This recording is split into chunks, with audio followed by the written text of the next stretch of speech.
Una sa lahat, eksklusibong nasilip ng News 5 ang hukay kung saan natagpuan ang mga bangkay ng pinatay na mag-inang balikbayan sa Tayabas, Quezon. Malapit lang ito sa bahay na pag-aari ng mag-asawang suspect na kaanak ng mga biktima.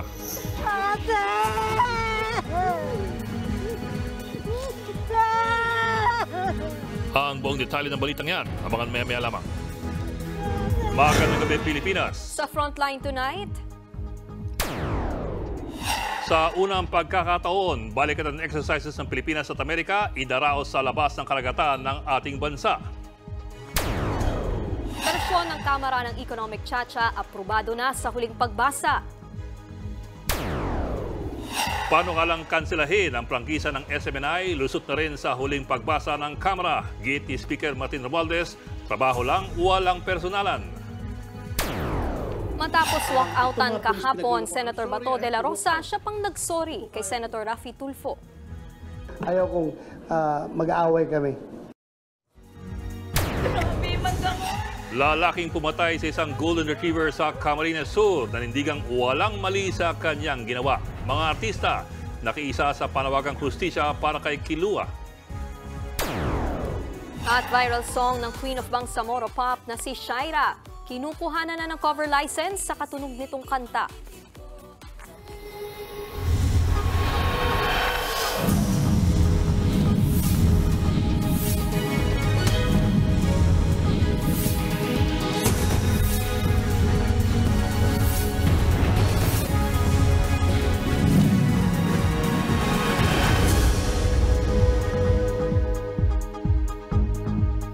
Eksklusibong nasilip ng News 5 ang hukay kung saan natagpuan ang mga bangkay ng mag-inang balikbayan sa Tayabas, Quezon. Sa kauna-unahang pagkakataon, nakalapit din ang media sa bahay na pag-aari ng mag-asawang suspect na kaanak ng mga biktima. Nasa front-end balitang yan si Brian Basa.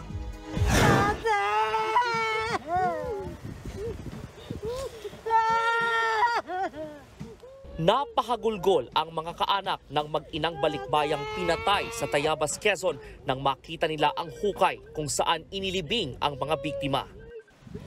Malapit sa hukay, nakita pa roon ang pinaniniwalaang hibla ng mga buhok ng mag-inang sina Lori Litada at May Motegi. Ilang hakbang lang ang layo ng hukay na ito sa bahay kung saan nangyari ang karumal-dumal na krimen. Sa unang pagkakataon ay nakalapit ang media sa bahay na ito na huling tinuluyan ng mag-inang Lori Litada at May Motegi. Pag-aari ang bahay na ito ng kapatid at ng bayaw ni Litada na sina Ligaya at Charlie Pahulas. Kwento sa amin ng mga kaanak, mismong si Lori pa ang tumulong sa mag-asawa na mabili ang bahay na ito. Kaya hindi sukat akalain ng pamilya na dito magtatapos ang buhay ng mag-inang balikbayan. Ang isa pang kapatid ni Litada na si Beverly nagtataka kung paanong nagawang patayin umano ng mag-asawang Pahulas ang mag-ina, gayong sila ang pinagkakatiwalaan nito. Hindi namin matanggap na gano'n ang ginawa niya sa kapatid namin. Dugot laman niya, bakit binanyan niya? Ngayon pa lang sila mag-uumpisang magluksa pagkakuha ng abo ng mga biktima mula sa punerarya sa Lucena. Mensahe nila sa pinaslang na mag-ina. Huwag niyo sinaling lumayan. Multo niyo sila. Hanggat maaari. Naisampa na ang reklamong double murder laban sa 4 na suspect, kabilang ang kapatid ni Lori na si Ligaya Pahulas. Pinaghahanap pa ang 3, kabilang ang asawa ni Ligaya na si Charlie Pahulas. Pera o personal na galit ang nakikitang motibo sa krimen dahil sa malaking halaga ng perang dala ng mga biktima galing Japan. Mula sa Tayabas, Quezon, nagbabalita mula sa Frontline, Brian Basa, News 5. Kinondena at tinawag pang murder ng isang mambabatas ang sinapit ng asong si Kilua. Habang ang mismong pumatay sa aso, naninindigang ginawa lang daw niya ang nararapat. Nasa frontline ng balitang yan si Elaine Fulgencio. Happy birthday, Kilua! Happy birthday, happy birthday! Isa yan sa mga hindi malilimutang sandali ni Vina Arasas kasama ang fur baby niyang si Kilua. Ngayon, nagdadalamhati siya matapos ang pamamaslang sa kanyang golden retriever. Ipaglalaban daw ni Vina na makamit ni Kilua ang hustisya. Sa kabila niya, nanindigan si Anthony Solares na walang mali sa pagkampas niya ng bato at pagpalo ng kahoy kay Kilua sa Bato Camarines Sur. Depensa niya, nangangagat daw ang aso ng mga tao sa kalsada.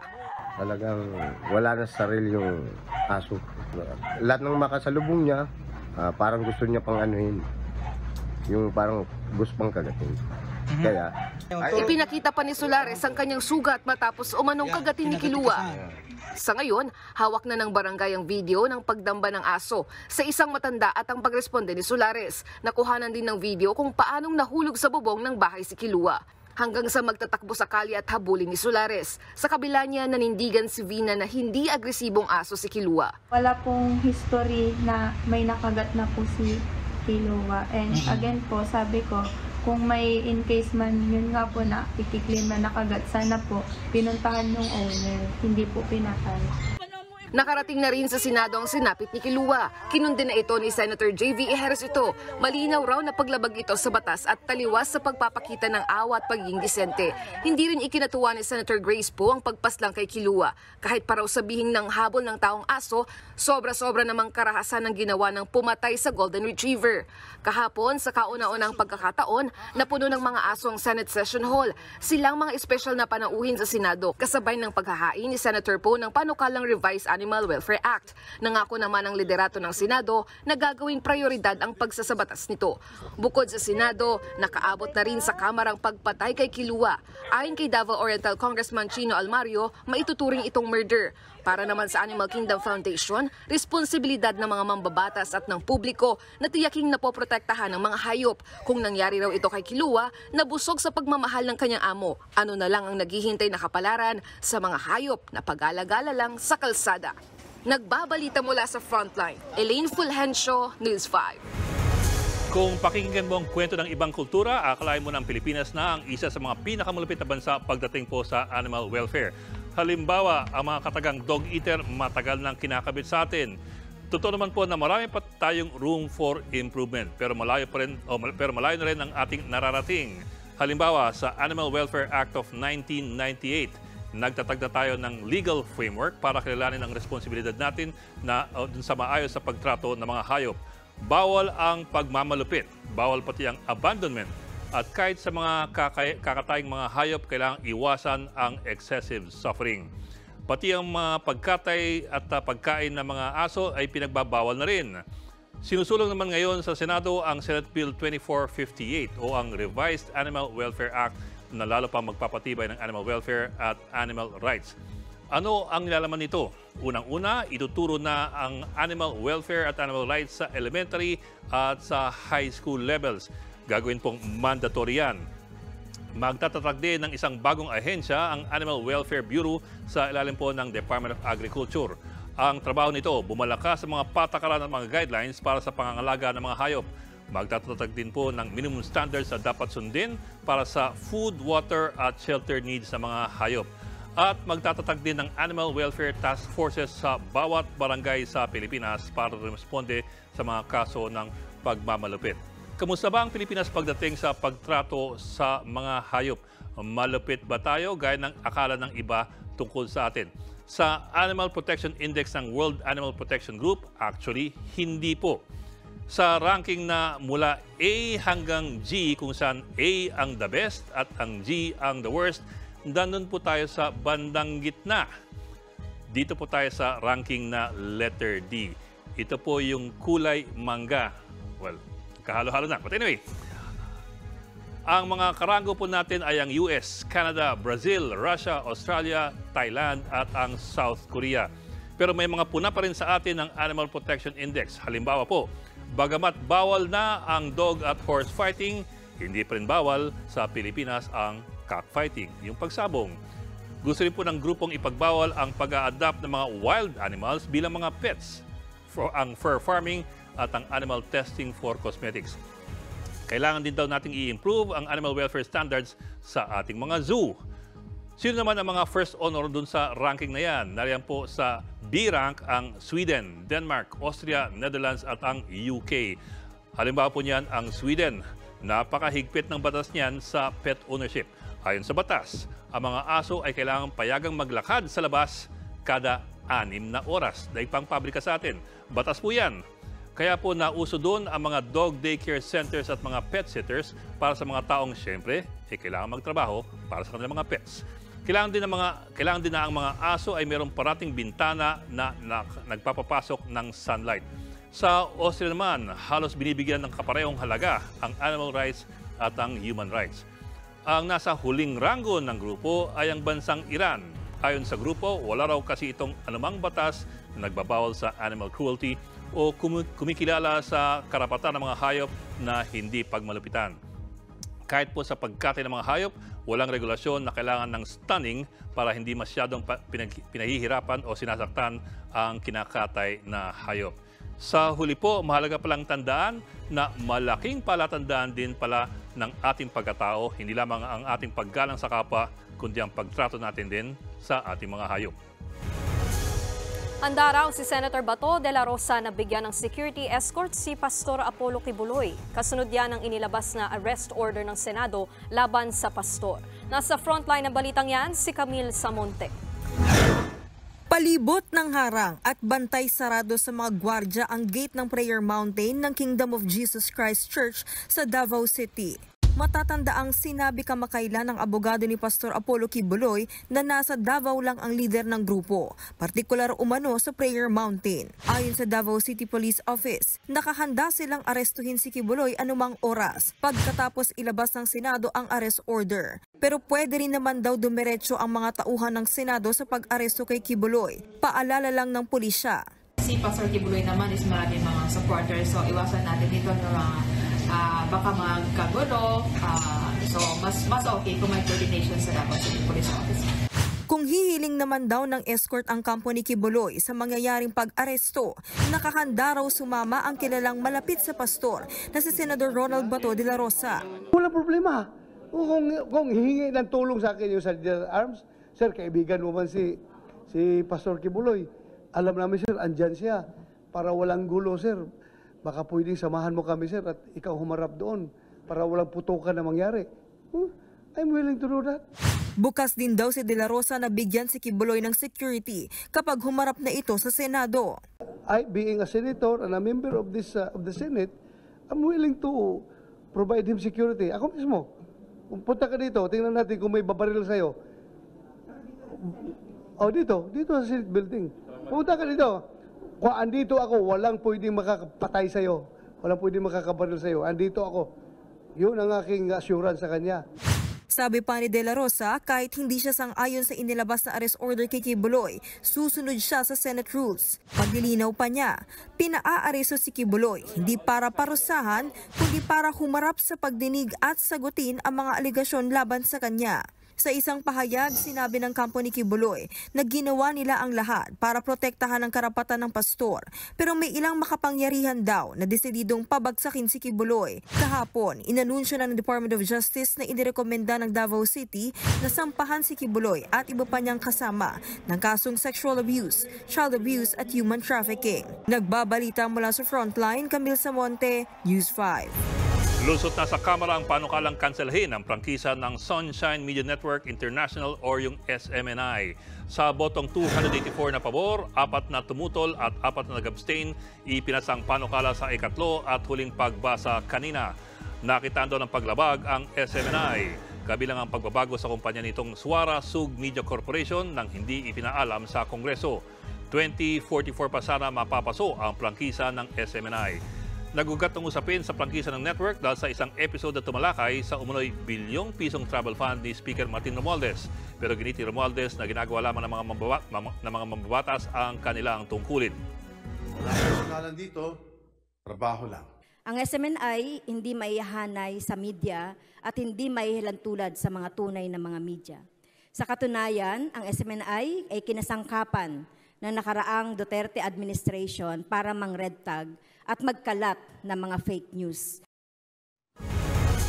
Pasado na rin sa ikatlo at huling pagbasa sa Kamara ang resolusyong layong amyendahan ang economic provisions ng saligang batas. Sa kabila niyan, muling kinwestiyon ng ilang kongresista ang proseso ng panukalang economic chacha.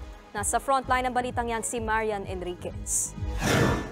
Pasado alas 6 ngayong gabi nang ipasa ng Kamara sa ikatlo at huling pagbasa ang resolution of both houses number 7 o mas kilala sa tawag na economic chacha. 288 na mambabatas ang bumotong pabor, 8 ang tumutol habang 2 ang nag-abstain.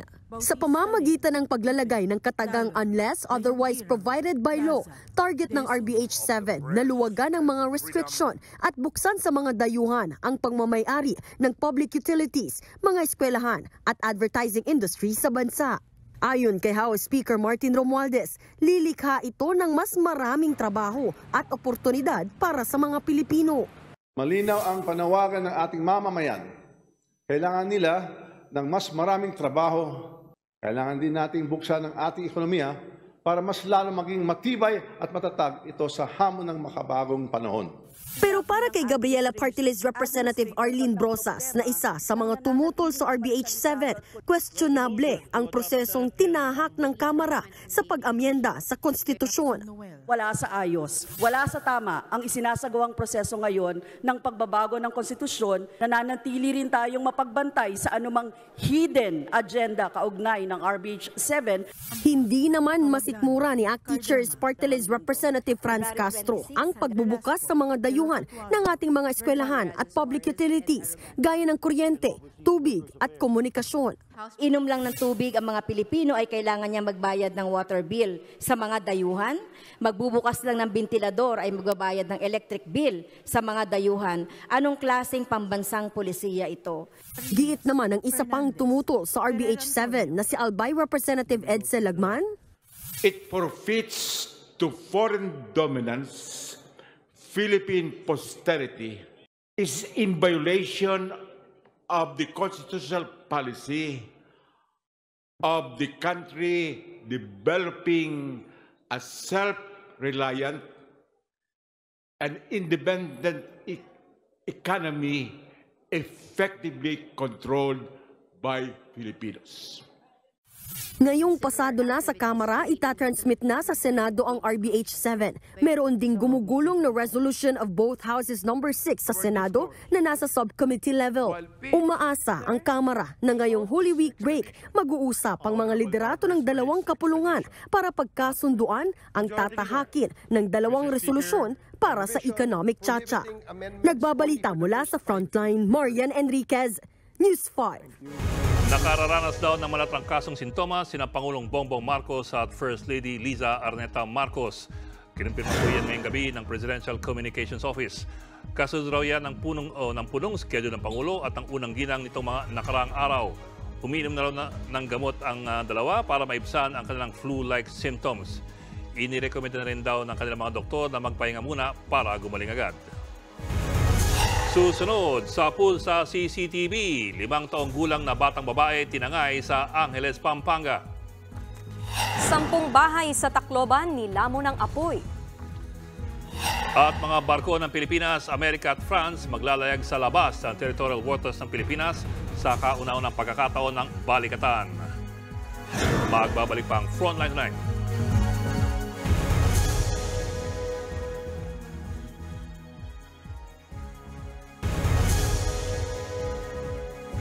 Ilang araw nang nawawala ang isang batang 5 taong gulang sa Angeles City, Pampanga. Nasa pool sa CCTV ang pagtangay sa kanya ng isang lalaki. Nasa frontline balitang yan si Elaine Fulgencio. Naglalakad ang lalaking ito habang may dalang sako sa kahabaan ng MacArthur Highway sa Barangay Balibago sa Angeles City, Pampanga. Makikitang umakyat siya ng overpass. Sa pagtawid, makikita ang isang batang tumatakbo mag-isa papunta sa footbridge.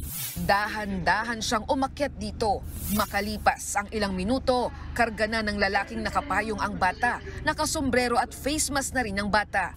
Kinilala ang nawawalang batang yan na si Ali, 5 taong gulang. 3 araw na siyang hinahanap. Ayon sa kanyang lola, bigla na lang nawala sa loob ng kanilang bahay si Ali. Napansin na lang nilang bukas ang gate. Kabilis naman niyang nawala, bigla na lang parang biglang naglaho. Kung walang dumampot sa kanya sa paglabas dyan, hindi siya mawawala. Napakahirap po. Hindi ka makatulog, lagi mo siyang inaalala. Ayon sa mga pulis, posibleng dayo sa lugar ang lalaking huling nakitang kasama ni Ali. Sabi ng mga nandun, parang nagbabasura sa aking palagay, hindi po siya taga rito. Iniutos na rin ng alkalde sa mga pulis ng Angeles City na resolbahin ang kasong ito. Nag-alok na rin ng 20,000 pisong pabuya ang mga kaanak ni Ali. Ang hiling nila, ang muling mabalik siya sa amin, may makakita na ibalik siya sa amin. Sana naman makonsensya siya at maawa na ibalik niya yung bata. Nagbabalita mula sa Frontline, Elaine Fulgencio, News 5.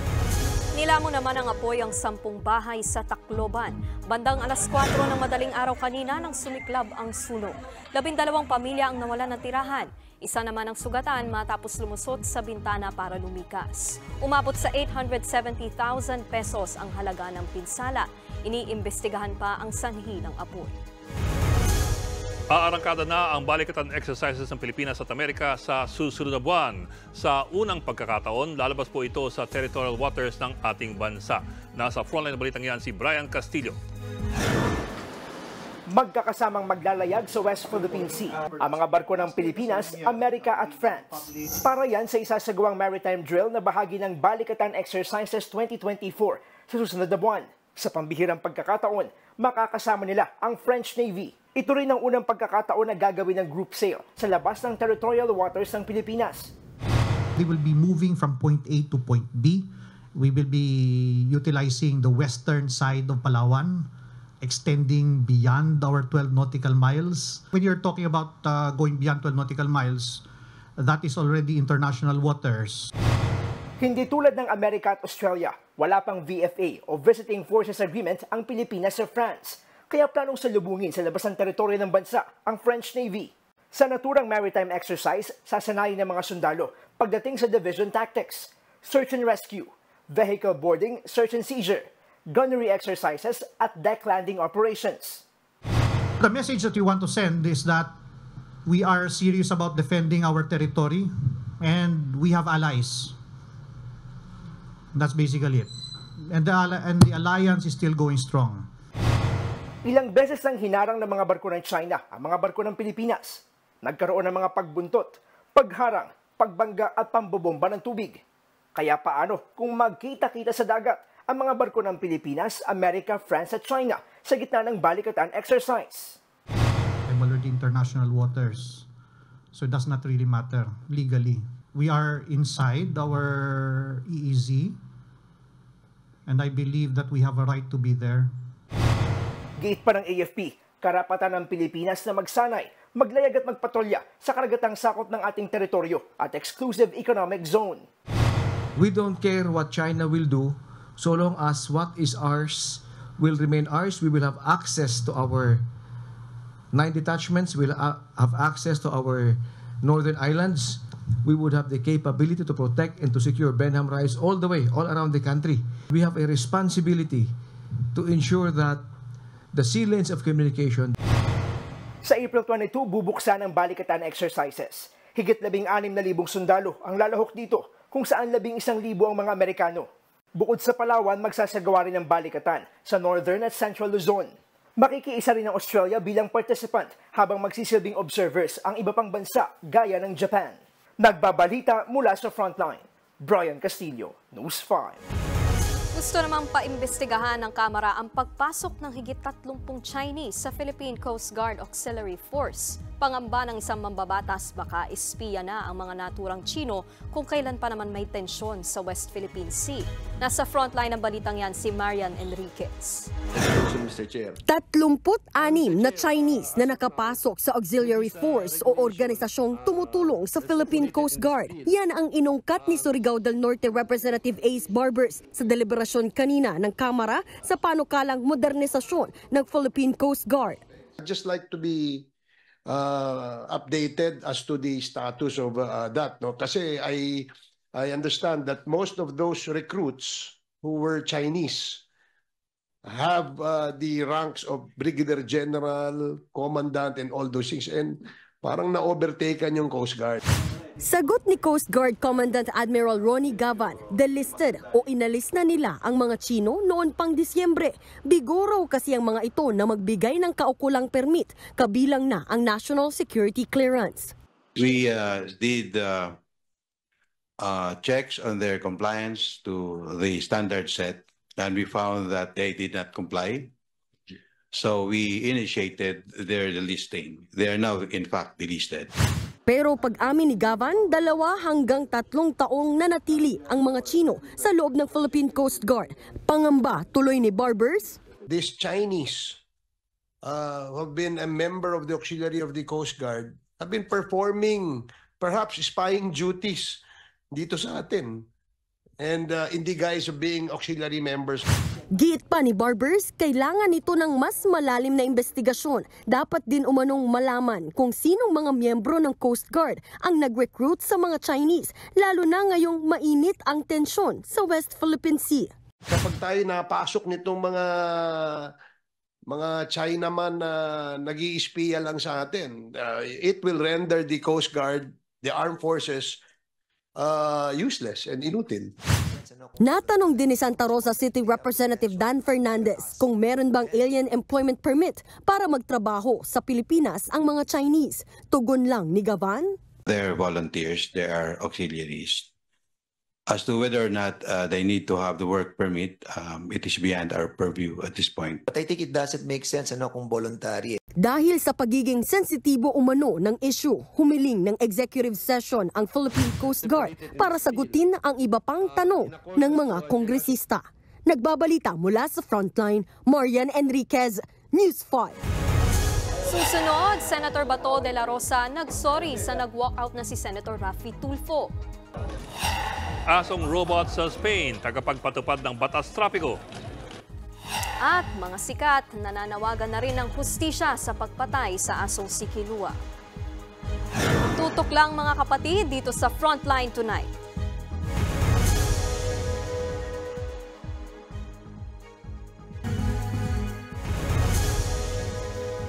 Bibisita bukas sa Cambodia si Vice President at Education Secretary Sara Duterte. Kabilang sa mga prioridad ng mga paaralan sa naturang bansa ang mag-recruit ng mga Pilipinong English teacher. Nasa frontline ng balitang yan, si Gary De Leon. Sa international school na ito sa Phnom Penh sa Cambodia, mga Pilipino ang nagtuturo ng English sa kinder at elementary. Pinoy rin ang may-ari ng eskwelahan. Nagdesisyon ng civil engineer na si Lovey na buksan ang naturang paaralan nang magbakasyon siya dito sa Cambodia noong 2011. I started with an international school owned by an NGO when I first came here, and then I moved to a language school, and then I actually also worked for travel business. So, and then after that, we decided, it's difficult to be in the travel business because yung asawa ko was in the travel business before. So we decided to open a school. So one of us pipirme sa isang place. Mas mataas na sweldo at maayos na buhay ang nagtulak sa ilang Pinoy na magturo dito sa Cambodia. Gaya na lamang ng special education teacher na si Dorothy. Sa Pinas kasi para mahirap magturo sa special education. You need a lot of trainings. Dito, they give a lot of opportunities for special teachers. Dahil sa husay ng mga gurong Pinoy, prioridad daw ngayon ng mga private school dito sa Cambodia na mag-recruit ng mga Filipino teacher. Marami sa mga Filipino workers dito are English teachers kasi gusto nila yung English natin. The way we would speak English, mas naiintindihan nila, I guess, kaysa sa mga Amerikano kasi accentless tayo. Malaking tulong daw ang mga gurong Pinoy sa Cambodia, lalo na't ngayon palang isinasaayos ang kanilang education system. Nasa 7,000 OFW ang kasalukuyang nasa Cambodia, karamihan mga guro sa mga private school. Naglalaro sa $600 hanggang $2,200 ang sweldo ng mga English teachers sa Cambodia, katumbas ng higit 30,000 hanggang 120,000 pesos. Libre din ang pabahay at health insurance. Paalala lang ng ating embahada sa mga nais maging teacher sa Cambodia. Mag-apply lamang sa mga lehitimong recruitment agency para maiwasang mabiktima ng human trafficking. Ngayong gabi, dumating na rito sa Cambodia si Vice President at Education Secretary Sara Duterte. Si VP Sara ang kasalukuyang presidente ng Southeast Asian Ministers of Education Organization o SIMEO. Magkakaroon din siya ng courtesy call sa Minister of Education and Youth Sports ng Cambodia. Pangungunahan din ni VP Sara ang pagbubukas ng Philippine International School sa Phnom Penh. Mula dito sa Cambodia, nagbabalita mula sa Frontline, Gary De Leon, News 5. Nagsorry si Senador Bato de la Rosa kay Senador Raffy Tulfo na nag-walkout sa isang pagdinig sa Senado. Tinanggi naman ni de la Rosa ang pahayag ni Tulfo na pambe-baby sa mga pulis. Nasa frontline na balitang yan, Mean Los Baños. Ayaw kong mag-aaway kami. Magkikita kami araw-araw. Hindi maganda na merong bad blood between us. Ito ang nasambit ni Senator Ronald Bato de la Rosa ngayong araw matapos mag-walkout ni Senador Raffy Tulfo sa gitna ng pagdinig kahapon. Kaugnay ito ng hindi tugmang pahayag ng mga pulis sa umano'y anomalya sa isang operasyon sa Bulacan noong nakaraang taon. Hindi rin umano nagustuhan ni Tulfo ang pag-baby o pagtatanggol umano ni De La Rosa sa mga pulis sa hearing. Hindi na bumalik sa pagdinig si Tulfo, kaya si De La Rosa na raw ang kumausap sa kapwa senador at nagsorry. Right after the hearing, pinuntahan ko siya sa lounge. Ako nag-approach mismo. At ako ang humingi ng paumanhin. Nag-sorry ako na, sorry kung hindi mo nagustuhan yung pagpapatakbo ko sa committee hearing natin. May mawawala ba sa akin kung magpapakumbaba ako? Pero sinabihan din daw niya si Tulfo na hindi na sana nag-walk out. Sana, huwag ka magtampo kagad.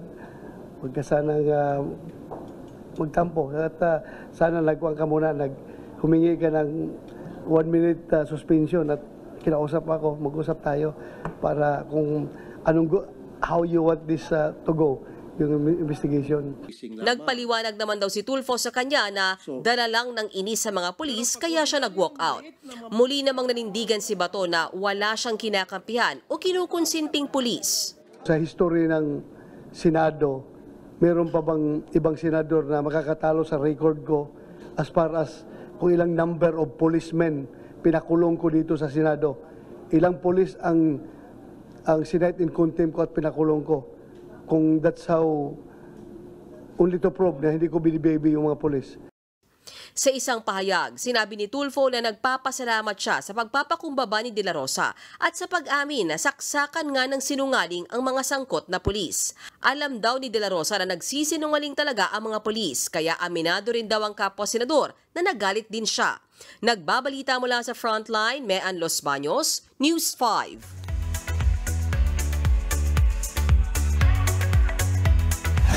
Showbiz tonight na tayo. Nagdadalamhati at nananawagan ng hustisya ang ilang artista sa pagkamatay ng asong si Kilua. Isa na dyan, si popstar royalty Sara Geronimo. Tinawag niya sa kanyang post na extremely heartbreaking ang pagpatay kay Kilua.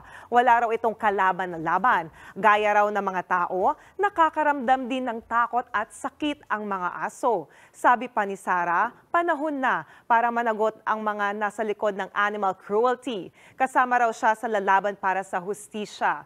Nakiisa rin sa panawagan si Janela Salvador. Dapat daw makulong ang mga tinatawag niyang psycho na umaabuso sa mga hayop. Sa IG story naman ni Carla Abellana, umaasa siyang makakamit ni Kilua ang hustisya. Diyan lang kayo mga kapatid, may iba pa akong ichichika mamaya. Abangan, Pope Francis, limitado ang pagsasalita sa kanyang weekly general audience sa Vatican dahil sa kanyang kalusugan. At viral song na Selos ni Bangsamoro rising singer Shaira, burado na sa mga streaming app dahil sa panggagaya umano sa isang kanta. Tuloy-tuloy ang balitaan dito sa Frontline Tonight.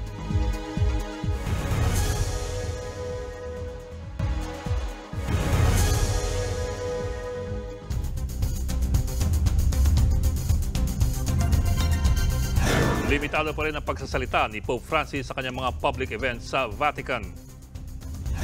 Io ho chiesto a Monsignore di leggerla perché io ancora non posso. Grazie. Sa kanyang weekly audience sa St. Peter's Square, pinabasa muna ng Santo Papa ang kanyang talumpati. May sipon pa rin daw si Pope Francis at meron din umanong bronchitis o yung pamamaga ng bronchial tube na daanan ng hangin sa baga. Hirap ng kumilos ang 87-year-old na Santo Papa dahil sa kanyang karamdaman. Sa kabila niyan, nanawagan pa rin siya ng kapayapaan sa Ukraine at sa Gaza. Hinimok niyang lahat na gumawa ng hakbang para matigil na ang digmaan doon. May bagong tagapagpatupad ng batas trapiko sa Malaga City, Spain. Yan ang robot dogs. Isinailalim sa test patrol ang mga robot dogs para magbantay sa mga pasaway na motorista. Pinagkaguluhan nga ito dahil mukha lang itong laruan pero matinik pala sa panghuhuli ng violators gamit ang built-in camera. Pinagagana ito ng remote control. Lalagyan pa raw ito ng artificial intelligence para kalaunan ay hindi na ito kailangan pang kontrolin. Higit 2 taong binuo ng researchers mula sa University of Malaga ang robot dogs.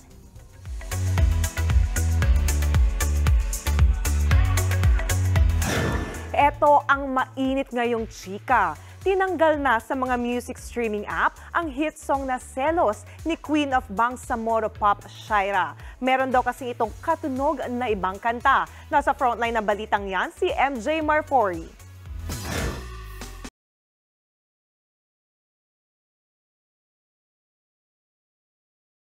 Catchy beat!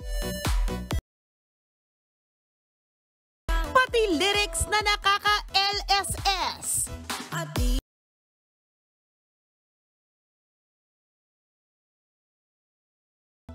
Pero, burado ng viral na kantang yan pinamagatang Selos ng tinaguriang Queen of Bangsamoro Pop na si Shaira sa lahat ng music streaming platform. Sa pahayag ng recording label ni Shaira na AHS Channel, kusa raw nilang tinanggal ang kanta dahil kumukuha pa sila ng cover license para rito. Kinumpirma ng AHS na ginamit nilang melody ng kantang Trouble is a Friend ni Australian singer Lenka. Kung pakikinggan pareho, magkatunog nga ang dalawang kanta.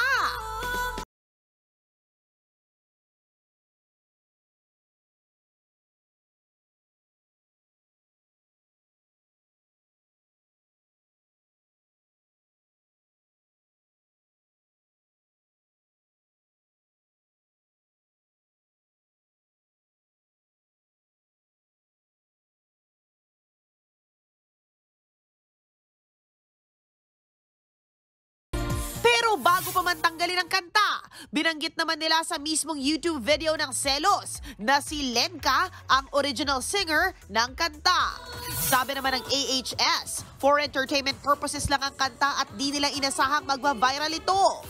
Yun nga lang, di nakaligtas sa puna ang pagkakapareho ng dalawang kanta hanggang sa nag-comment na nga ang netizen na ito sa post ni Lenka at sinabing pinagkakakitaan ng iba ang kanta niya. Nag-reply naman si Lenka at sinabing gumagawa na sila ng legal action kaugnay rito. Marami naman ang nasayangan at nalungkot ng tanggalin ng kanta sa mga music streaming app.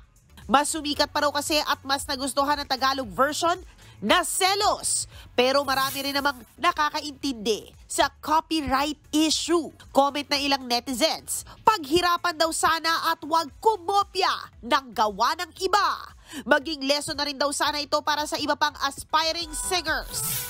Nagbabalita mula sa Frontline, MJ Marfori, News 5. At yan ang latest and hottest sa showbiz tonight. Ako si Johnny Alipon. Happy Wednesday mga kapatid.